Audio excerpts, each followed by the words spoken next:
İskilipli Atıf Hoca'nın kabrini ziyaret için Ankara'dan geldik. Ailecek dua ediyoruz. İskilipli Atıf Hoca'nın kabrine ziyarete geldik. Allah dualarımızı kabul eder inşallah. Benim adım Ahmet İmal. Emekli polis memuruyum. Atıf Hoca'nın kardeşinin torunuyum.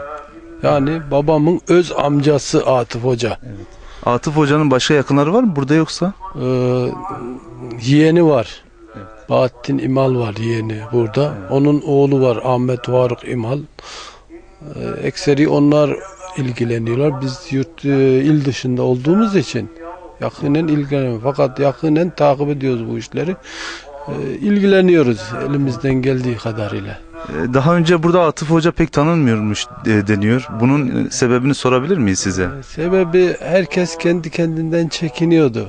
Bilinmeyen bir güç mü, bilinmeyen bir korku mu nedense. Hatta bizim akrabalar, biz dahi Atıf Hoca bizim akrabamız demeden çekindiğimiz zamanlar oldu. Evet. Şu anda iade itibar yapıldı. Bundan memnun musunuz? Çok memnunuz şu anda. Evet. Kabri şerifi yapıldı, itibar iadesi resmen yapılmadı da yapıldı sayılır. Evet. Tüm devlette bundan ilgileniyor. Halk ve biz de bundan çok memnunuz. Evet. Sizi memnun etti bu tutum. Çok memnun olduk. Çok akrabalar olarak hepimiz çok memnun olduk. Tüm Türkiye Cumhuriyeti ve dünyada tüm Atıf Hoca'yı sevenlere saygı ve sevgilerimizi sunarız.